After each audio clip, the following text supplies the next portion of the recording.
I said I'd give you an update. He's out on bail. Keep watching. Drea Humphrey here with Rebel News. I have a huge smile on my face because I've been so closely reporting about the BC father who was sent to prison, given a 6-month prison sentence, a $30,000 fine after speaking out against the medical transitioning of his child against his consent. We're talking about cross-sex hormones being given to your child. Imagine that for a second, against your consent. Hormone therapy that could make your child sterile for the rest of their life. And they make that decision before their frontal cortex is developed, the part that is for reasoning.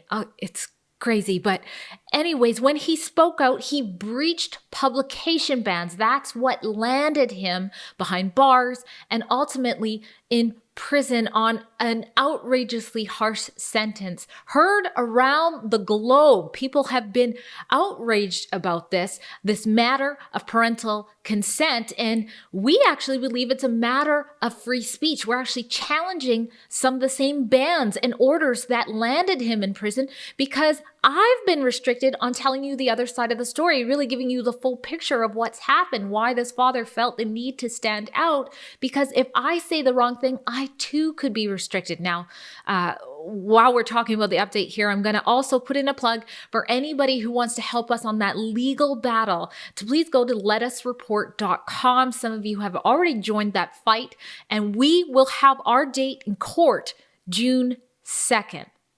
But for now, good news, good news. The father has been released on bail, pending or awaiting a upcoming appeal. So with the help of friends and family, the father did retain a new lawyer, a criminal appeal attorney named Vincent Larageau. Criminal appeal lawyer Vincent Larageau. Now, he has represented anything from murders to now, as we can see, concerned fathers speaking out against medical transitioning of their child. And he came in there, and I gotta say, it was a little refreshing. CD, that's who I have to refer to this father as legally, as CD. His previous counsel, who's still his counsel for family matters, has no actual training in criminal law. So this was somebody who has a lot of training in criminal law, and by all accounts, he is out on bail. Now, there was some, a little bit of discussion about what the conditions would be. The Crown wanted to have conditions that were actually a no contact order so that the father would not be able to be in contact with his child. Now, apparently, according to the Crown, that was proposed by AB through AB's lawyer. That's what we refer to the child in this case as. The judge did not grant that order in this hearing. And then also the Crown wanted to make it so that if CD was released on bail, that CD would not be able to do any interviews regarding the situation with media. So with us, with anyone. And the justice basically said, let's keep it to the bans that are already in place. But CD is not able to do any interviews, should he choose to, with any media publications that are currently in breach of the publication bans. I know I said publication a lot, but trust me, there are a lot of bans and orders and all this. So anyways, I hope I didn't butcher that too much. That's why I'm interviewing Vincent himself. I did a phone interview with him, and you can listen to what he had to say right now. All right, Vincent, good job today in court. Can you just highlight some of the things, or I should start with saying you and the Crown were in agreement on quite a few things, but if you want to highlight some of the things that you were not in agreement on. Right, well, today in court, there was really only a small number of conditions that the Crown and the appellant were not in agreement with. Crown had consented to the granting of bail, conceded that bail was appropriate. And really there were only 4 conditions that we needed to, put before the court for adjudication. The first was whether a surety was required. It's an added layer of protection in this type of scenario. The second was whether a no contact order should be issued between AB and CD. So a no contact that would prevent CD from contacting AB. The third was something along the lines of stricter communication conditions, conditions going beyond the orders that have already been made in the civil context. And then the fourth issue was a surrender date. So we didn't agree on those four conditions, and ultimately we needed to get the Justice of Appeal to decide. Right. And so I believe you brought up a question about the no contact order, and then it was mentioned that that was on behalf of AB's counsel. And then you also I guess, opposed the extra restrictions that were being proposed against CD being able to do interviews with media and such. Do you want to highlight that?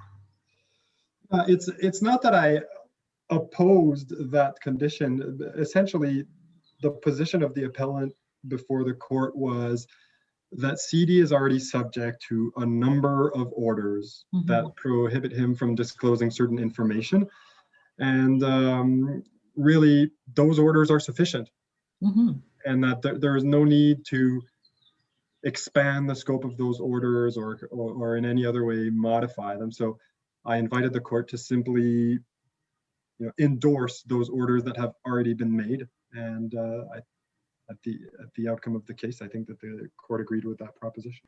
Now, if CD does in fact or were to breach any of these bans or orders while he's out on bail, how would his consequences look? What would he be facing? Well, as I just said, it's a criminal offense to breach a court order that's issued in the context of criminal law proceedings. That offense is what we call a hybrid offense. It can be either prosecuted summarily or by indictment. And really, the sentencing range is quite wide. It can be anything from nothing to a significant amount of jail.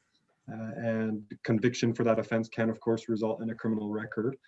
But also, quite importantly, in this particular case, the revocation of bail would follow, most likely the breach of any of the conditions listed in the order made by the Court of Appeal today. Great. So there was, from what I was listening to, it seemed like 2 dates were kind of given possibly for the appeal, and that the judge seemed a little surprised about the earliest date that was given. And then Crown said that it's due to sort of a technical aspect to the appeal. Can you explain that a little bit more and let us know when we're likely to get more answers about the appeal itself? Well, that's a difficult question you ask. I mean, an appeal is a complicated process. This particular appeal raises very complicated questions about the specific area of the criminal law, namely the area touching upon criminal contempt of court. And so it's difficult to set timelines, but what the court did do today is set a 6-month timeline for the conviction appeal to be heard, and we'll do our best to meet that deadline. Great. So great job in court.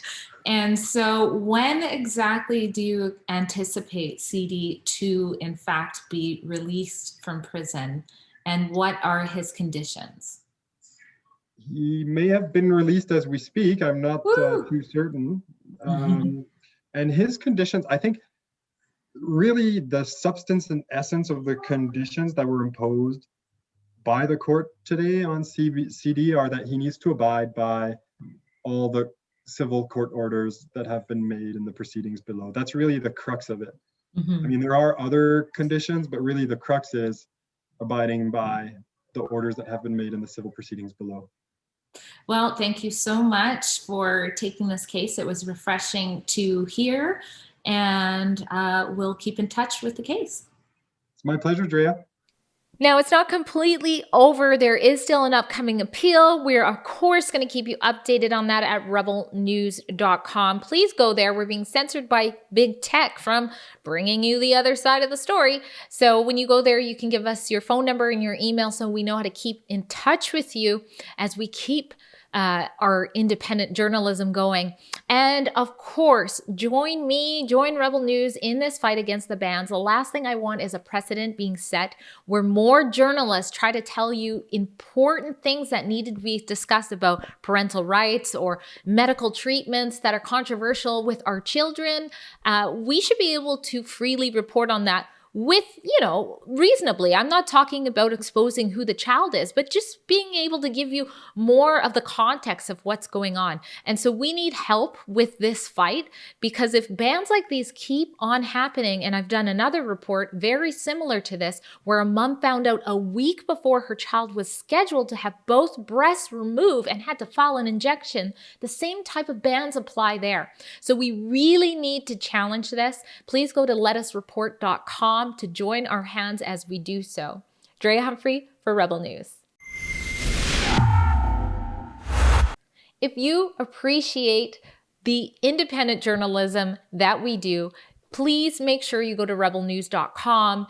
We are trying to make sure that everybody who appreciates what we do, that we have a way of keeping in touch with them in case platforms like YouTube that are currently trying to silence us, boot us off altogether. Thank you.